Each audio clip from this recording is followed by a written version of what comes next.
just recorded a video of me cutting my fringe, so you can see how I do this. I do it myself.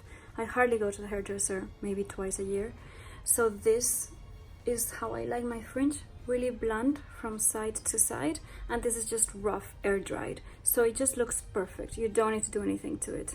Okay, so I have an extra special video today. I'm gonna show you how I cut my fringe. There's a lot of scaremongering going on in this subject. A lot of people say go straight in like that. You can go totally blunt. I go totally blunt.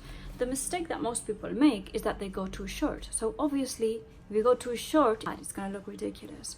You can just cut it like the hairdresser does, and it actually looks fine. And that's what has been easier for me.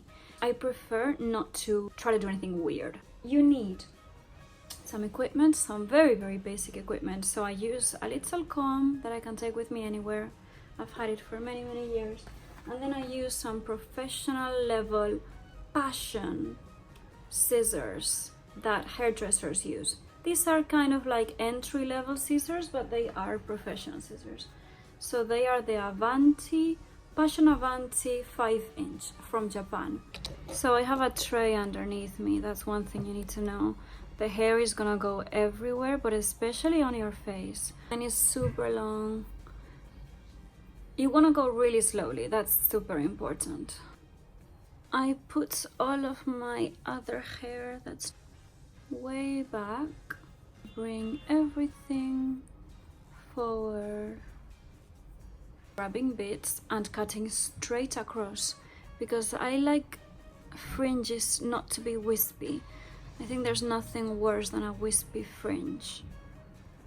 So I just grab a little chunk and cut straight through like that. And be careful with it getting into your eyes, which it will.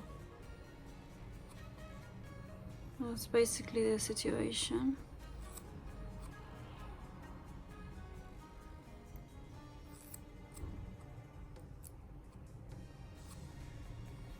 So yeah, I just go straight in.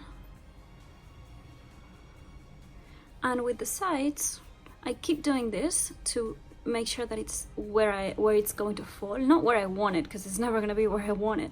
Wherever it falls. So wherever it falls, I want mine to be straight. I used to like it like that, like a curtain, 70s style, but recently I want it to be just straight.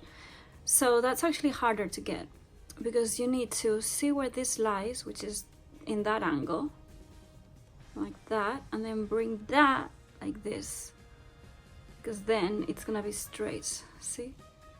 Otherwise you're gonna get that weird.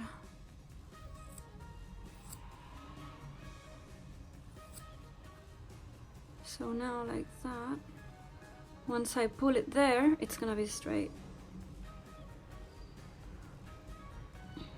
And the last time that I did this, I didn't really do it properly. That's why it's not straight. So just keep pulling chunks, and wherever they lie down,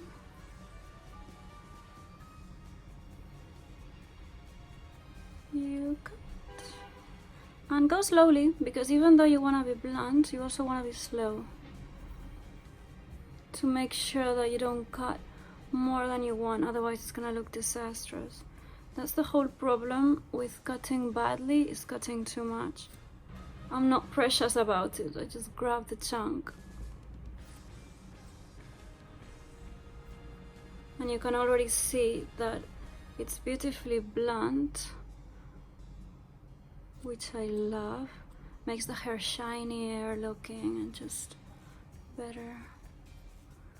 And then, because this is more straight rather than down, it brings your face up, which is, I think, what we all want. Because if you don't do it straight, if you do it like people do this, they bring it all forward and then cut it across, then you're gonna have a shape that brings your face down. I can literally go in like that. Because this is what my hairdresser does at the end of the day. And it works. Obviously be careful with your eye.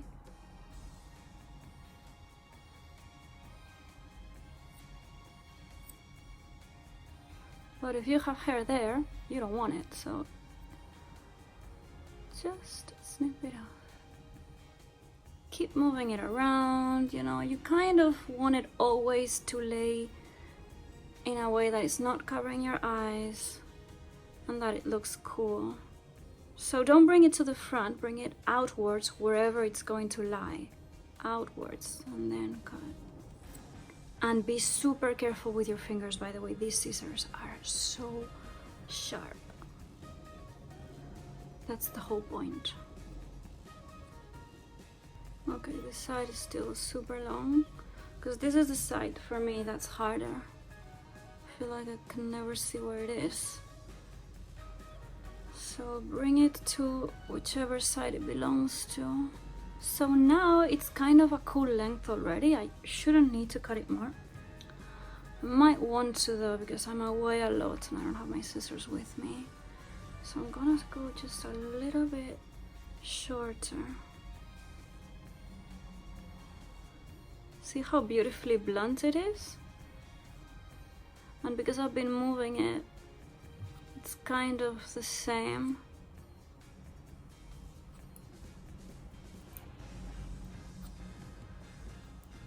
I'm cutting very, very slowly.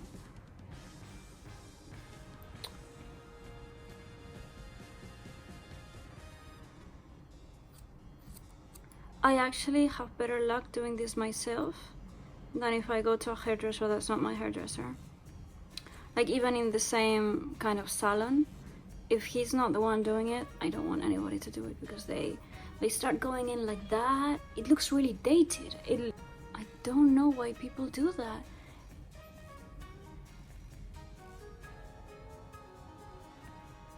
So my fringe is not stick straight. As you can see, it has a bit of a wave, but it's my natural wave, so I know it's gonna have it always.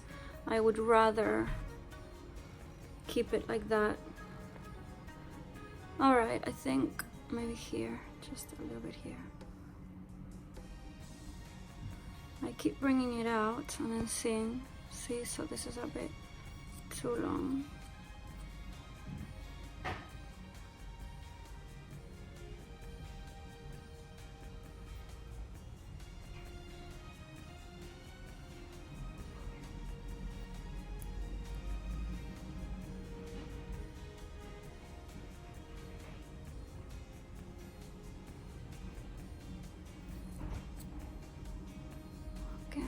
Really don't want to, I don't want to do too much. You can keep pulling it like that. I prefer to just pull it with my finger.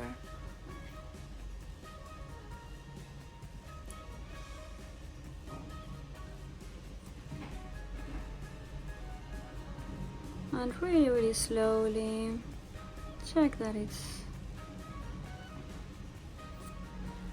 the same length.